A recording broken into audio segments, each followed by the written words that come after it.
Alrighty, welcome back everyone. We just talked about some of the bowl games coming up this weekend, some of the ones that have already happened, including Kyle McCord getting the ACC season passing record. Remarkable season from him after quite a few people wrote him off after last year. But let's get to a little bit of transfer portal update. It is officially closed. The transfer portal, the window at least, is officially closed on the 28th. So on Saturday night, officially kind of came to a close. That being said, it is still open for certain teams, and we'll get to that at the end, I promise you, but let's jump into all of the commitments that have happened thus far, because there have been some big-time ones, and none bigger than this guy. Casey Concepcion has committed to A&M. I cannot love enough what A&M has done at that wide receiver position. They have added Mario Craver, they have added Micah Hudson, and now Casey Concepcion to that team. It's a clear wide receiver 1, 2, and 3 as far as I'm concerned. You have Casey Concepcion at 1, you have Mario Craver at 2, you have Micah Hudson at 3. A lot of talent. That's one of the most talented wide receiver groups probably in the entire country as you head into 2025, and you still have some questions of if they can unlock that talent with Marcel Reed at quarterback, with that offensive scheme that they do run, but overall, it's going to be one of the best units on paper in the country. There's no doubt about that, and then you just got to put it to work. This is an absolute star that had a little bit of a tough season as NC State did, but the ceiling of this kid is just absolutely remarkably high.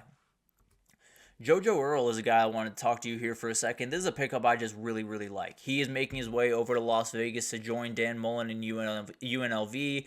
I think this guy has just been in the wrong positions. I'll be totally honest. He was at Alabama early, made his way over to TCU a couple of years ago, and just never quite fit. It just never quite meshed the way that he wanted it to. I think in Dan Mullen's offense, he could do some special things. I think he could explode in 2025. Maybe he's back in the portal after 2025 to get to a bigger school again, but overall, I think this is a great fit for him, a great place for him to set up shop, and I think him and Dan Mullen could do some special things in 2025. Now we got some quarterbacks that came off the board, some more under-the-radar quarterbacks, but still guys you're going to want to know. Walker White, he has committed to Baylor, so we were just talking about Sawyer Robertson. This will be the successor to Sawyer Robertson, a very, very talented kid from, I believe was a 4-star coming out of high school. Very talented kid, definitely a guy that Baylor, you're in a really, really good spot going forward. You know, you have Sawyer Robertson, you try to make as well of a run as you possibly can next year at the CFP, but then you got the quarterback right after him. So as long as you can get everything in order, start to get NIL a little bit more kicked up and start to get all of that stuff into gear, some special things could possibly happen down there in Waco for a little bit.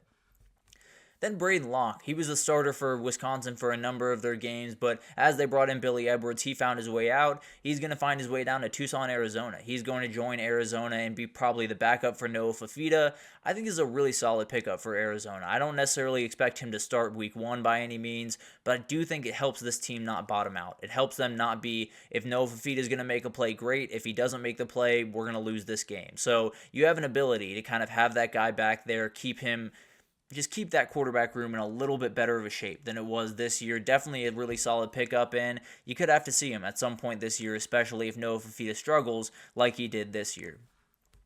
Joey Aguilar, this one was a little bit more interesting to me. I did not expect this one, but he is finding his way over to play for the UCLA Bruins in 2025. He's going over to join Tino Sunseri and that staff that is becoming very, very talented before our eyes. Todd Centenio from JMU, his former quarterback, has joined the staff as, I believe, the quarterback coach or an analyst, something like, I can't exactly remember, but very talented kid nonetheless. Kind of fits the same mold of that kid, so could be a similar tale, obviously at a different level of the sport, but at the end of the day, Joey Aguilar, very talented kid, had a little bit of a step back this year, so it'll be interesting to see what happens at that UCLA quarterback position, but this is definitely one of the options for 2025. Jonte Cook is a guy we got to talk about. He had a great move from Texas to Washington. He's going to be a Husky in 2025 and very talented kid. He absolutely could be their top guy in 2025. Really speedy, really twitchy. It sounded like Florida was really in for this one, but this just makes more sense to me. It's a much less crowded room. It's one that he can step in and immediately be a starter, immediately be a big-time player for them. Very talented kid. I think he's one of those guys that we could be talking about a lot next season. Josh Thompson, we talked about him, one of the biggest offensive linemen on the market right now.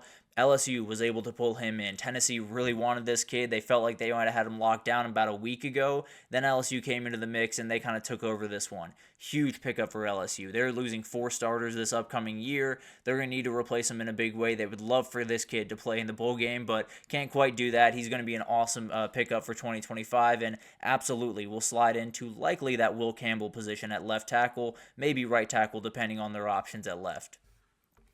Emmanuel Carnley is a guy you're going to want to watch. Miami's biggest problem this year was the back end. There's no doubt about that. They're getting really good reinforcements here. I can't promise that this will be a starter for them right away because he is still relatively young as a freshman, but very highly touted freshman. Definitely a guy that can make a lot of different plays on the back end for you guys, and I think he's one of those guys that maybe it's not right away. Maybe it's not week 1. He's out there starting, making all the plays in the world, but maybe by week 11, he's a huge player in this defense and is making a ton of different plays on the back end. And just wanted to give some love to the FCS level here. Sacramento State is doing work in the portal. It's been absolutely incredible to watch what Brennan Marion has done in this short time being the head coach there. It just goes to show you that Brennan Marion should be a head coach at an FBS school. The fact that a number of FBS schools went past his name in this process is absolutely insane. I don't expect him to be at Sacramento State very long, especially with the talent that he's getting. That's going to be a really fun team to watch in 2025, and going forward, might be making the jump to the FBS. So it'll be really interesting to see what Sac State does going forward, and it's going to be Brennan Marion leading the way. I have a lot of high hopes for this team.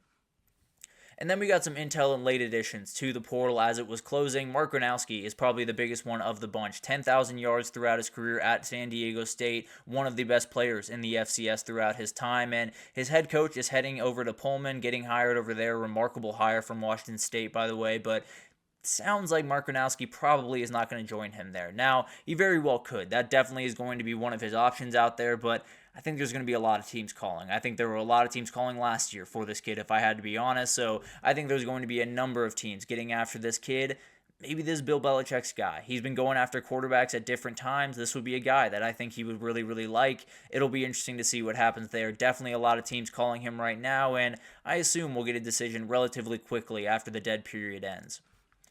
Squirrel White is a new guy in the portal. Tennessee had a number of guys jump in after Christian Moore, another one on the defensive side of the ball, and we'll talk about one that hasn't jumped in yet, but a situation to watch right here in a second. But overall, they've lost a number of guys. This is a big-time player. There's no doubt about that. This is a guy that hasn't been all that healthy throughout this year, so it's a little bit of a toss-up how big of an effect it will have on Tennessee. I do think if you put him in the right system, if you get him healthy, he could have a huge impact on his new team. He is a very, very talented player. You need to keep him healthy. You need to put him in position to succeed, but he definitely can do that. If he gets into an offense like Alabama or like Texas, I know that he wants to get a little bit closer to home. He was born in Alabama, so those two schools, Auburn and Alabama, could be two to watch, but plenty of teams will be calling him right now, and we'll see what happens with this recruitment. And then Mike Matthews is another one to watch here for Tennessee, a very, very talented 5-star wide receiver that was a freshman, played time here and there, probably should have played a little bit more as far as I'm concerned, but at the end of the day, not officially in the portal. It sounds like him and Tennessee are still trying to work out some NIL agreements, and that will be something that we will talk about, obviously, when we break this down again, but I like to think Tennessee will be able to hold on to him, but definitely if they don't, he will be one of the biggest, probably the biggest wide receiver name on the market right when he jumps in. The biggest running back name on the market is Mekhi Hughes right about now. Very, very talented running back, over 1,300 yards this year. Sounds like Duke, Colorado, and Ole Miss are the ones you're going to want to watch for. His old quarterback, Darius Mensah, found his way to Duke famously, and then Ole Miss always needs a running back. They badly need a running back in this cycle, and then Colorado, if they can pick this one up, it's going to be a huge, huge thing, especially if you want to try out Julian Lewis in that first game of the season. He's going to need a run game to fall back on. This would be a great piece to add to that. Another running back from the G5 level to watch out for is Rashul Faison, very talented running back from Utah State. Tons of teams are calling this guy, so after the dead period, we'll have a better idea of what's going to go on here, but it sounds like Georgia and Florida State could be two to watch here. Georgia, obviously, is going to lose Trevor Etienne after this year, has had some injury troubles there, so would not be the worst idea in the world to pick him up. Florida State just needs their running back. They badly need a guy that can carry the load for them, much like Trey Benson did a couple of years ago. This might just be the guy for them. So we'll know more after the dead period ends early in the next year, but definitely a player to watch right after that.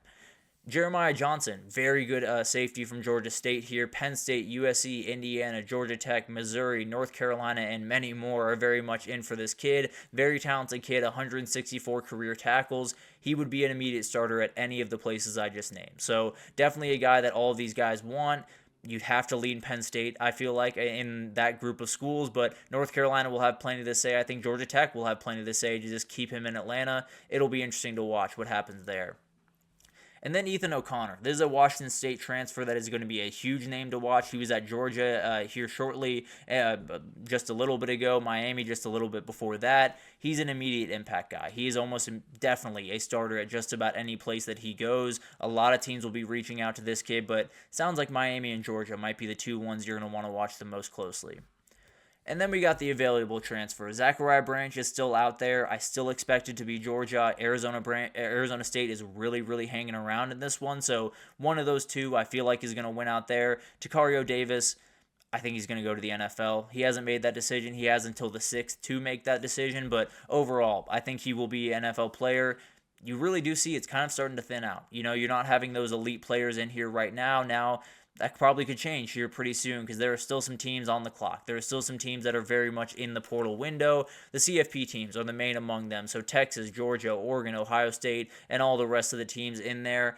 The biggest thing here is I think Georgia will lose a quarterback in this process. One of those guys in that, hodgepodge of quarterbacks that they have right now will probably find their way out the door. I think Texas will probably lose a wide receiver. There will be movement. There's no doubt about that. There will be people bouncing around this, that, and the other. Definitely a lot of very talented guys out there. But at the end of the day, these teams still have to look over their shoulder. They still have to worry about some guys, and there will be some guys from these teams that find their way into the portal that maybe you don't expect all that much. Teams with a bowl game left. So Alabama, LSU, Michigan, a number of other teams like that. These are ones that usually they've decided by now. You go into a bowl game, a lot of guys have already left. They found new places to play, things like that. There will be a couple. There will be a couple of guys that trickle out after this game. Can't promise that it'll be a big-time player, but maybe. The Alabama situation has been very interesting, and there are a couple of guys that definitely could jump ship. It'll be interesting to watch that unfold, definitely, and definitely some talented players that are still very much on the market. And then the ones that played this weekend or played anywhere from 5 days ago. That's kind of the opening that players have to get into the portal. So Miami, Colorado, a couple of these others, you'll see a couple from those couple of teams. But again, like I just said, usually they're in before the bowl game. It'll be interesting to see how many of those guys leave and if there's any big-time names. You have to assume there will be a couple in there that really do shock you. But overall, I do think it'll be relatively benign. After the bowl games, at least, after the CFP games, could be a little bit different, could see some bigger names go in there. But it's a crazy time in the transfer portal. It officially closed, so we have a little bit of time to catch our breath, but there's going to be plenty of more time to get after stuff, and it really doesn't close until 5 days after the national title. So that's when we'll really know where we're at in this transfer portal world, but for the time being, things have started to taper down just a little bit. Let's talk about Ethan O'Connor here for a second. Getting both Brantley and Emmanuel Corley, which one of these guys would move to safety?